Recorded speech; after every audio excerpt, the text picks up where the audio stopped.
So yun, good morning guys. Meron tayong tanggap ngayong YGT. So ang problem nito ay no power. Ay.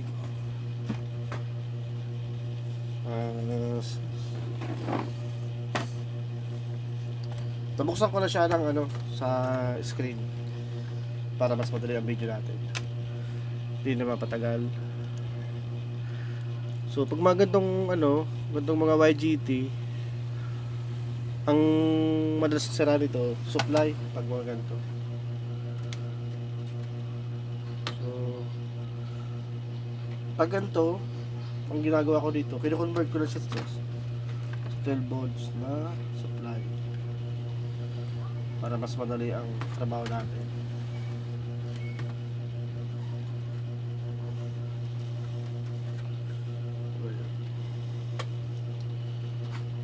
So yun ito yung problema niya. Tanggalin ko lang.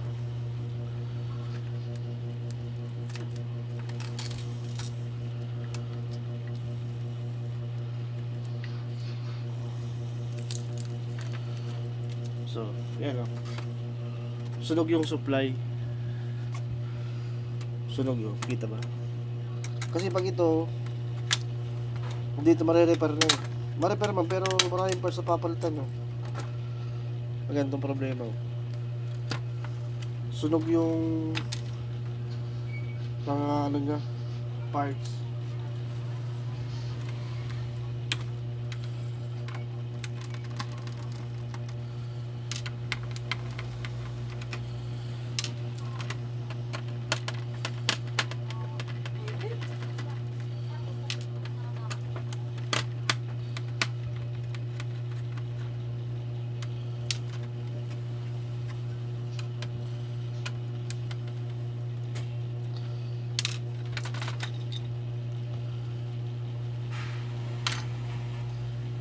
Sunog.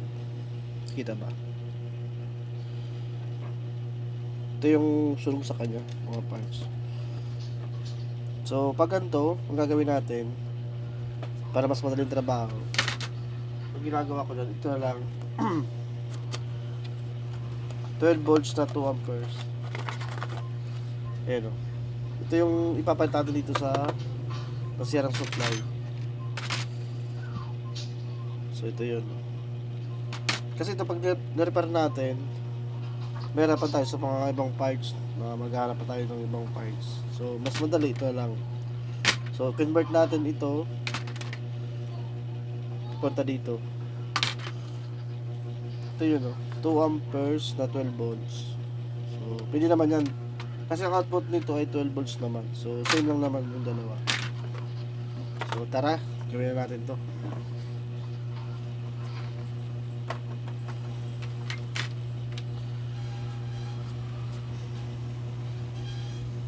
Yan madali na naman negative tapos positive. So ito para mas magkasya dito sa natin, ang gagawin ko dito, ito tanggalin natin to para pag natin mamaya may saksakan pa yung 220. So yun, ang gagawin mo dito, putulin mo na to, itong part na ito, puputulin natin to.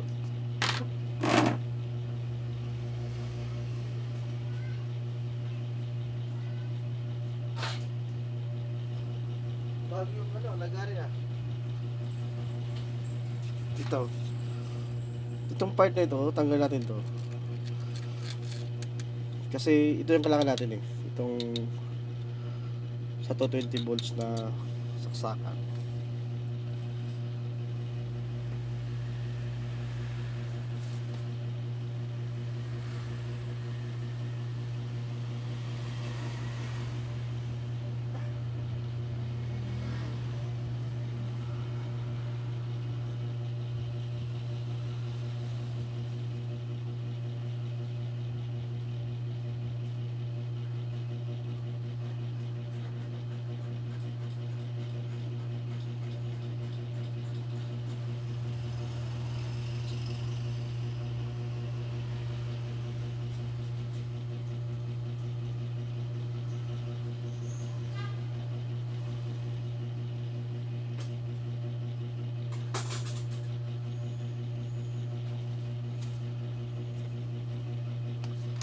So ito na yun. Pinutol ko na yung dating ano niya, power supply. Kasi kinuha ko yung itong saksakan natin. So para magkabit natin dito, mas madali. Meron pa siyang magsasabitan.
So malaki siya, no? Malaki siya. So ang gagawin natin dito, tanggalin natin yung case niya. Ito, pinaka body niya.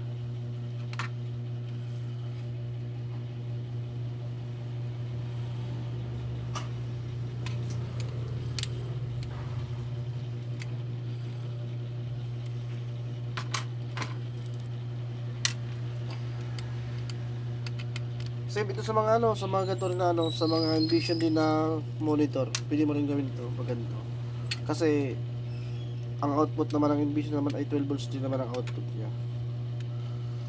So kaya pwede mo rin gawin ito sa Envision na mga board na monitor. Same lang naman na ang value nila, 12 volts, 2 amperes.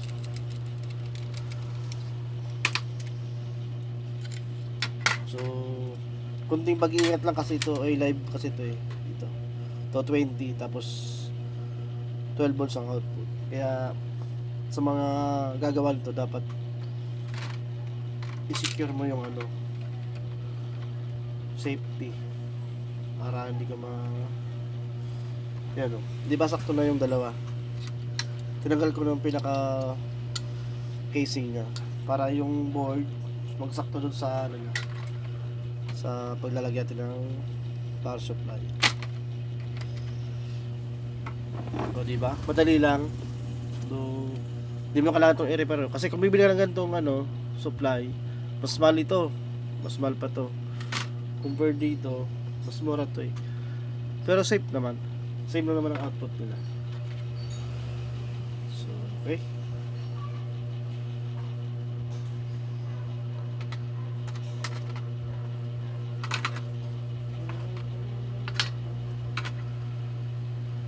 Tandaan mo lang yung ano yung 12 volts saka yung 220. So yung 220 di sa kaliwa, yung output na 12 volts sa kanan. So positive ito yung positive, negative. 220 ito yung ground sa gitna. Yun ang dapat nung ano ingatan dyan kasi live yan eh, 220.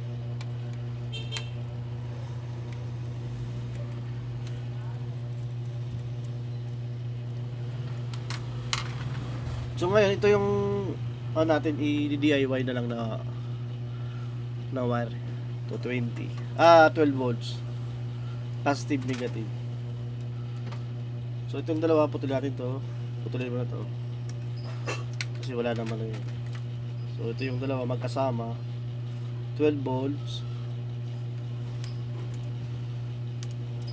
Tapos negative. So wala tong cut walang cut. Diretso. Walang cut tayong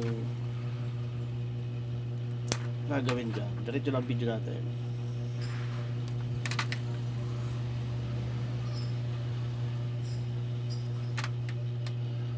Tapos para mas matibay, hinangan mo siya para di maghiwalay.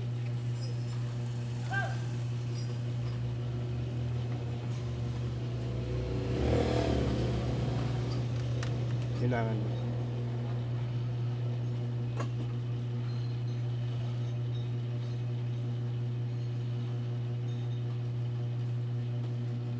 Ayan, para mas matibay.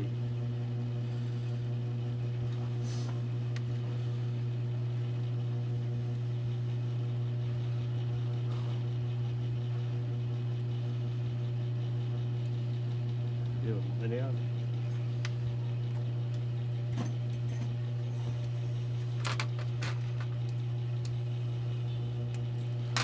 Sa mga gagawa nito dapat ano din, yan. Aray, sakit. So ito yung positive natin, positive, negative. Huwag kayong malilito dito sa polarity ng output niya. Positive.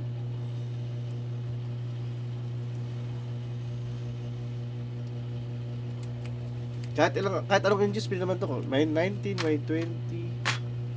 Same naman to sa Envision na ano na brand. Ito ano to? YGT. So ito yung ito yung DC output 12 volts. So ngayon, doon naman tayo sa AC. Dito sa AC dapat ano ka, sigurado ka dito kasi 222 live na 220.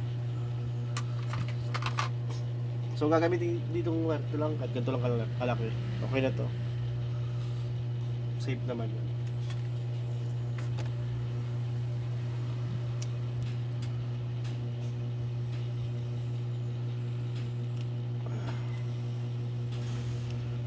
Tapos ihina natin dito sa dating ano nga, supply connector.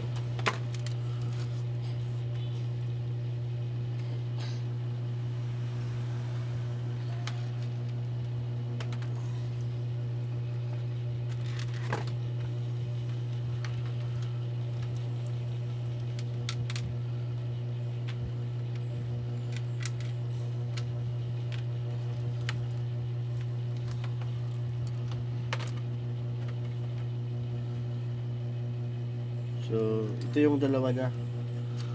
Dalawang terminal. Ilang natin. Kita ba? Tapit natin. Ayan.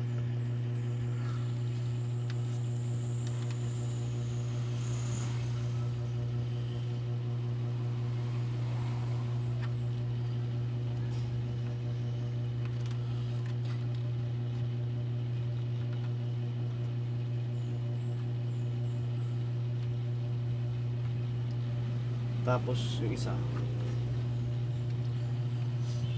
dito naman yung isa. Dito kahit paano, kahit ano naman, kasi wala naman itong polarity. Kaya okay lang.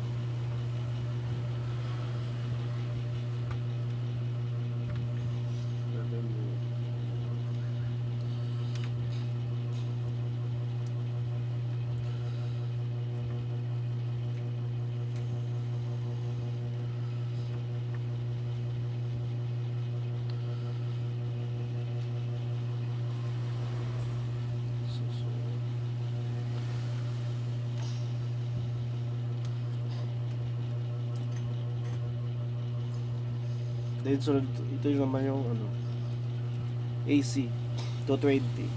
So ganito na ba? So ganito na lang lagyan natin.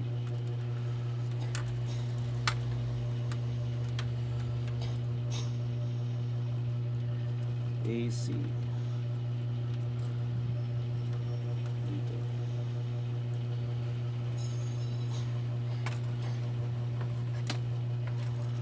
Sundan nyo na lang kung ano ginawa ko. Basic na naman to sa mga ibang technician dyan na ano ganito. Alam mo itong gagawin dito.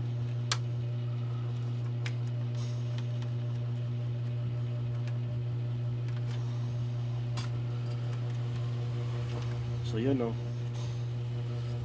Baka bitin yung ano ko wire. Bitin nga yung wire ng isa. bitin nga. Maiksi yung ano eh, isa. Maiksi yung isa, di aabot. Palitan ko na lang, maiksi pala yung nakakaano ko. Palitan ko lang isa.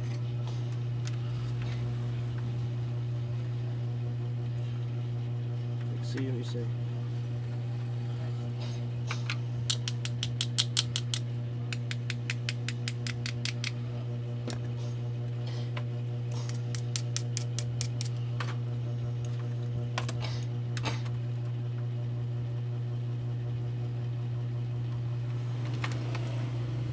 Ito, mababa to. Ito na lang.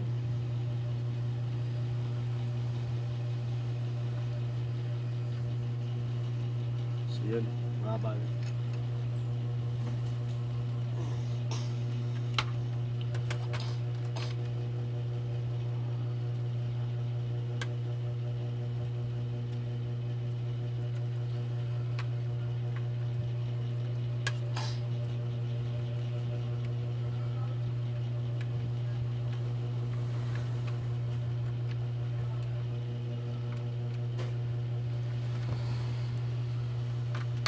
So yun, abot na. Sakto lang. Ayun, oh, sakto lang yung ano ko.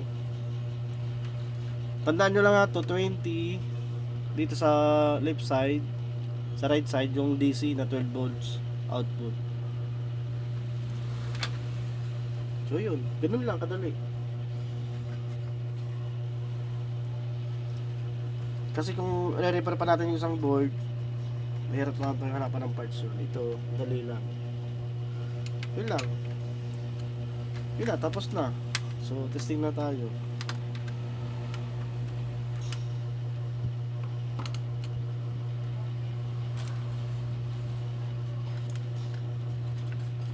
Lagyan natin yung plastic sa babaw para safety naman.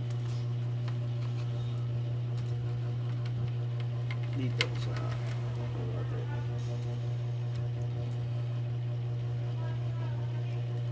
ganito. Para yung 220 matakpan natin.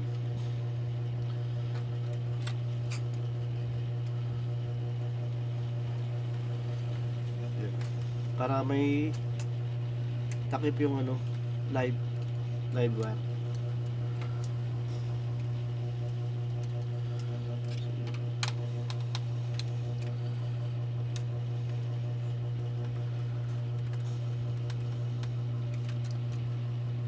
Ayan o, para safe yung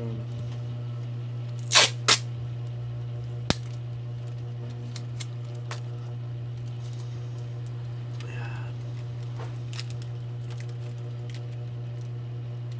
Ayan. Kasi wala na yung cover nito, tinanggal na natin for safety purposes lang naman yun.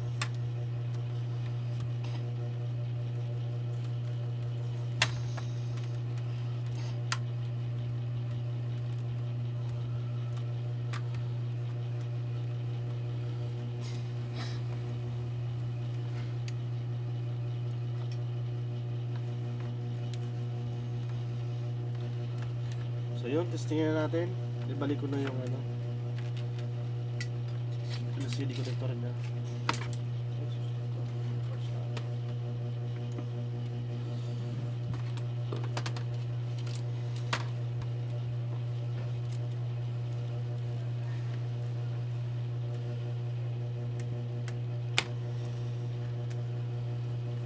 Ayan.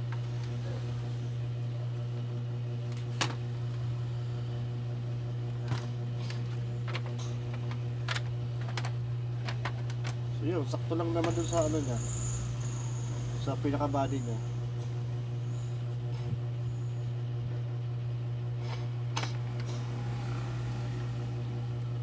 Sakto lang.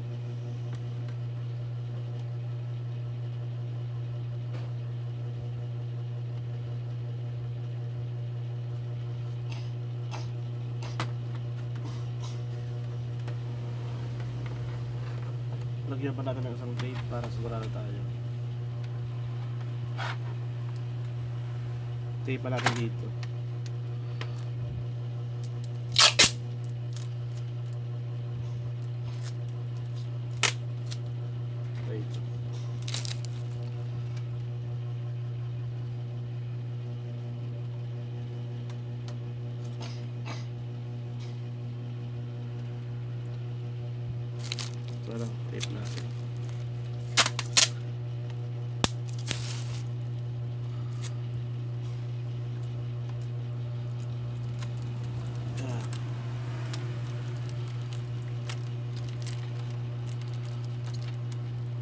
safe naman.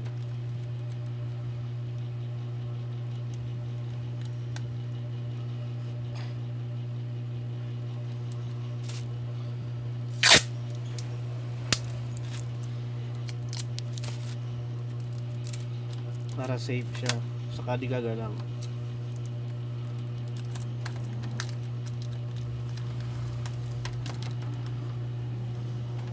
So yun, no?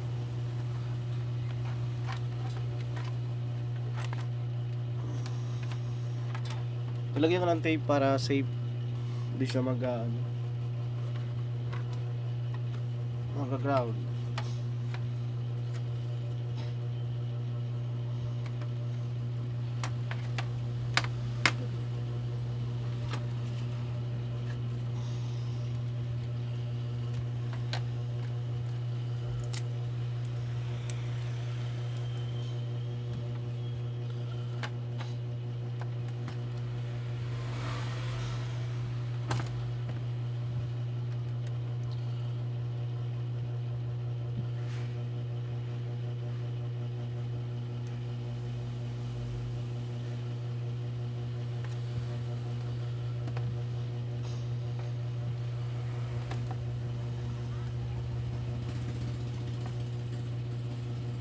Saan ba yung switch nito?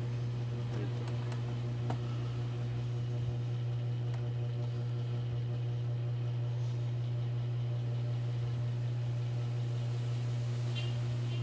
So yun, saksak na natin kung okay ba yung ginawa natin.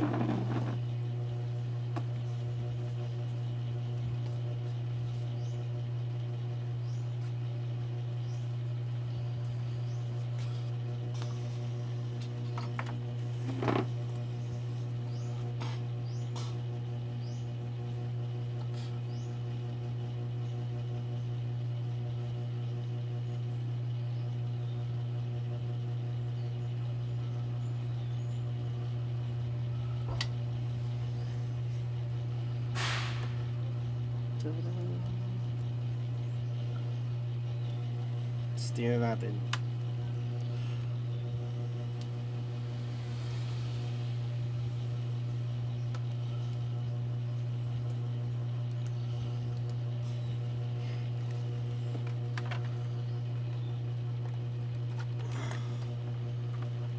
Yun, no? Sinaksak ko na yung power cord sa likod.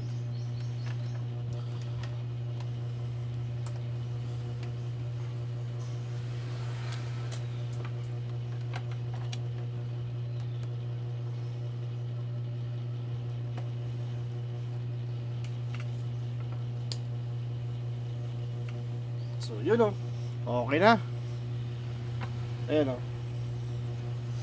May power na siya, o. Kita ba? Success. So ito yung luma niya na supply. So ang pinalit natin ito 2 amperes na 12 volts. Ayun. Okay. Success na.